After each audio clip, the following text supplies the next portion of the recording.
Pernah nggak sih Anda kepikiran kalau sistem ekonomi modern kita ini kayaknya punya banyak masalah ya? Kesenjangan makin lebar, terus krisis finansial kayaknya datang silih berganti, dan seringkali rasanya keuntungan jadi satu-satunya dewa yang disembah. Nah, hari ini kita mau coba sebuah eksperimen pikiran. Gimana kalau kita coba bangun sebuah model ekonomi alternatif dari nol, tapi pakai cetak biru yang usianya udah lebih dari 1.400 tahun. Sebuah cetak biru yang fondasinya itu bukan cuma untung rugi, tapi soal keadilan, transparansi, dan juga kesejahteraan bersama. Tepat sekali. Kita akan coba bedah 5 pilar ekonomi dari Al-Quran. Tapi ini bukan pelajaran sejarah loh ya. Kita akan pakai ini sebagai building blocks gitu, buat melihat apakah kita bisa merancang sebuah sistem yang mungkin lebih adil dan lebih manusiawi. Mari kita mulai dari yang paling dasar. Apa sih bedanya sekedar cari uang dengan membangun sesuatu yang beneran bernilai? Nah, ini titik awalnya yang paling krusial kan? Al-Quran itu langsung pasang pagar yang jelas banget antara dua aktivitas. Di satu sisi ada perdagangan yang produktif yang disebut al-bay, dan di sisi lain ada riba. Oke, al-bay dan riba. Bedanya di mana? Kalau perdagangan, intinya itu pertukaran nilai yang real. Ada barang, ada jasa, ada inovasi, ada usaha di situ, ada risiko yang ditanggung bersama, dan yang paling penting, ada nilai tambah yang diciptakan untuk masyarakat. Jadi ada sesuatu yang nyata yang dihasilkan. Terus, lawannya riba itu apa? Riba, di sisi lain, itu keuntungan yang lahir murni dari uang itu sendiri, tanpa ada aktivitas produktif yang mendasarinya. Sederhananya, uang bekerja untukmu tanpa kamu ikut bekerja atau menanggung risiko yang real. Ini dianggap eksploitatif karena yang punya modal bisa terus melipat gandakan uangnya secara pasif, sementara yang meminjam, ya dia yang nanggung semua beban risikonya. Ini menarik banget. Sekilas ini mirip kritik modern terhadap financialization, di mana ekonomi kita lebih sibuk muterin uang di atas kertas, lewat derivatif, spekulasi, ketimbang misalnya bangun pabrik atau ciptain teknologi baru. Apa bisa dibilang Al-Quran udah mengkritik ekonomi kertas ini 1.400 tahun yang lalu? Itu analogi yang tajam sekali. Dan ya, Al-Quran memang menekankan bahwa pertumbuhan ekonomi itu harus berakar di sektor real, di sesuatu yang nyata, bukan gelembung finansial. Batasan ini ditegaskan dalam surat Al-Baqarah ayat 275. Saya bacakan ya. "Dzalika bi annahum qalu innamal bai'u mithlu riba, wa ahallallahu al-bai'a wa harrama riba." Terjemahannya kira-kira begini. Hal itu karena mereka katakan bahwa jual beli itu sama dengan riba. Padahal Allah telah menghalalkan jual beli dan mengharamkan riba. Ayat ini bukan cuma larangan loh, tapi ini sebuah visi pernyataan bahwa ekonomi itu harus produktif, bukan predatoris. Tapi tunggu dulu, di dunia keuangan modern kan batasannya seringkali jadi kabur ya. Ada instrumen investasi yang kompleks, ada pinjol dengan bunga yang disamarkan jadi biaya admin. Di mana kita narik garisnya? Antara investasi cerdas yang produktif dengan riba yang terselubung. Pertanyaan yang bagus sekali, dan disitulah tantangannya. Prinsip dasarnya begini, apakah keuntungan itu datang dari pembagian risiko dan hasil usaha yang nyata? Atau murni dari beban utang yang ditimpakan cuma ke satu pihak? Kalau sebuah instrumen finansial ujung-ujungnya cuma mindahin risiko ke peminjam sambil ngejamin keuntungan buat yang ngasih pinjaman, yaitu lebih dekat ke semangat riba, apapun namanya. Oke, jadi fondasi pertama, bisnis harus produktif, berbasis risiko bersama. Tapi sebuah transaksi meskipun produktif bisa jadi nggak adil kalau salah satu pihak ngerasa tertekan atau ketipu. Ini membawa saya ke elemen psikologis di balik sebuah deal. Tepat. Dan ini pilar kedua. Dan mungkin yang paling sering disalahpahami. Al-Quran menyebutnya antaradin minkum. Sering diterjemahkan suka sama suka. Tapi maknanya itu jauh lebih dalam dari sekedar tanda tangan di atas kontrak. Oh iya, lebih dalam gimana maksudnya? Ini tentang kerelaan yang didasari oleh pengetahuan yang setara dan kebebasan penuh. Nggak ada paksaan, nggak ada informasi yang disembunyikan, nggak ada tipu muslihat. Semuanya transparan. Jadi bukan cuma soal setuju, tapi benar-benar rela dan paham. Betul sekali. Coba deh bayangin situasi modern. Kita install aplikasi baru, terus muncul jendela Terms and Conditions yang panjangnya 50 halaman. Kita langsung centang aja kotak I have read and agree, tanpa bacakan. Haha, iya semua orang begitu kayaknya. Secara hukum kita setuju. Tapi apakah kita beneran ridho Apakah kita paham data apa aja yang kita serahin? Nah, disitulah esensi prinsip antaradhin ini diuji di zaman sekarang. Ia mengkritik persetujuan yang asimetris. Wah, itu contoh yang kena banget.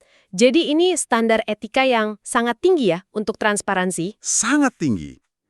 Prinsip ini disebutkan dalam surat An-Nisa ayat 29. Ya ayyuhalladzina amanu, la ta'kulu amwalakum bainakum bil batili illa an takuna tijaratan an taradhim minkum. Yang artinya, wahai orang-orang yang beriman, janganlah kamu saling memakan harta sesamamu dengan jalan yang batil, tidak benar, kecuali dalam perdagangan yang berlaku atas dasar suka sama suka di antara kamu. Jalan yang batil itu mencakup semua bentuk transaksi di mana kerelaan salah satu pihak itu cacat. Tapi ternyata timbangannya dikurangi atau spesifikasinya dilebih-lebihkan. Kerelaan saya jadi didasari kebohongan dong. Kayaknya pilar ini harus ditopang pilar lain soal integritas total. Persis. Anda membangun jembatan yang sempurna ke pilar berikutnya. Al-Quran sangat keras dalam masalah ini. Ada satu surat penuh yang namanya Al-Mutaffifin, artinya orang-orang yang curang. Dan surat itu diawali dengan ancaman langsung. Wailun lil mutaffifin, alladzina idza iktalu 'alan nasi yastawfun wa idza kaluhum aw wazanuhum yukhsirun. Terjemahannya, celakalah bagi orang-orang yang curang dalam menakar dan menimbang, yaitu orang-orang yang apabila menerima takaran dari orang lain, mereka minta dicukupkan, dan apabila mereka menakar atau menimbang untuk orang lain, mereka mengurangi. Wah, deskripsinya psikologis sekali ya. Standar ganda, minta pas kalau nerima, tapi ngurangin kalau ngasih. Dan yang perlu kita pahami, ini bukan cuma soal timbangan di pasar tradisional loh. Ini metafora untuk integritas dalam semua aspek bisnis modern. Apakah kualitas software yang Anda jual sesuai janji? Apakah klaim ramah lingkungan di produk Anda bisa dipertanggungjawabkan? Atau cuma greenwashing? Apakah durasi layanan yang Anda berikan sesuai dengan yang Anda tagihkan? Nah, kecurangan dalam takaran ini adalah pelanggaran kepercayaan yang fundamental. Nah, di sini saya lihat ada koneksi yang kuat nih. Kalau pilar antara Den tadi soal keadilan sebelum transaksi, maka pilar integritas takaran ini soal keadilan saat transaksi dieksekusi. Tapi gimana cara mastiin semua ini? Manusia kan bisa lupa atau sengaja berkelit, butuh semacam bukti kan? Dan disitulah kita masuk ke pilar keempat yang luar biasa praktis, profesionalisme dan pencatatan. Al-Quran memberikan panduan teknis yang sangat detail, terutama untuk transaksi yang nggak tunai atau berjangka, untuk dicatat secara tertulis. Tujuannya jelas, mitigasi risiko, dan pencegahan konflik.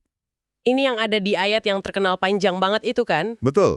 Di surat Al-Baqarah ayat 282, ayat terpanjang dalam Al-Quran. Ini menunjukkan betapa seriusnya masalah ini. Ayatnya dimulai dengan, Ya ayyuhalladzina amanu idza tadayantum bidainin ila ajalin musammam faktubuh. Artinya, wahai orang-orang yang beriman, apabila kamu melakukan utang piutang untuk waktu yang ditentukan, hendaklah kamu menuliskannya. Ayat ini kemudian lanjut merinci perlunya saksi dan pentingnya penulis bersikap adil. Ini adalah protokol untuk menciptakan akuntabilitas. Untuk usaha kecil atau transaksi informal, apa nggak ada ruang untuk fleksibilitas yang berbasis kepercayaan aja? Tentu ada. Dan prinsip ini nggak menafikan transaksi tunai yang simpel. Tapi untuk transaksi yang punya implikasi jangka panjang, prinsip pencatatan ini justru melindungi yang lemah. Bayangkan seorang petani kecil berutang pada tengkulak besar. Tanpa catatan, posisinya rentan banget. Catatan tertulis itu jadi pelindungnya. Dan kalau kita tarik ke era digital, pertanyaannya jadi lebih menarik lagi. Nah, itu yang mau saya tanyakan. Di dunia di mana transaksi terjadi dalam hitungan milidetik, apa relevansinya perintah menuliskan ini?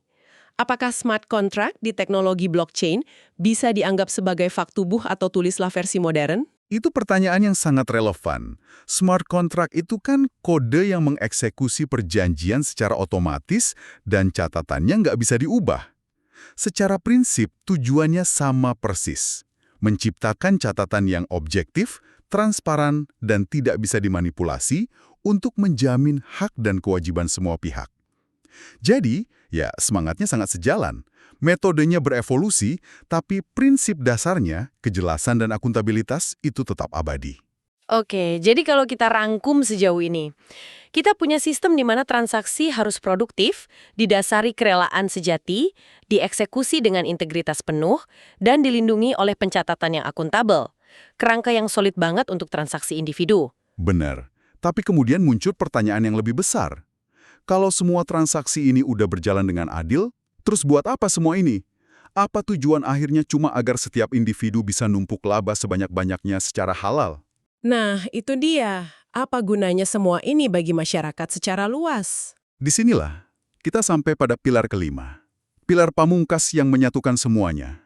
Fungsi sosial kekayaan. Dalam kerangka ini, harta itu bukan tujuan akhir, bukan properti pribadi yang absolut. Harta dipandang sebagai amanah atau titipan dari Tuhan yang punya fungsi sosial. Karena itu, Al-Quran menolak keras ide penumpukan harta yang cuma diam dan gak produktif di tangan segelintir orang. Kekayaan harus terus berputar.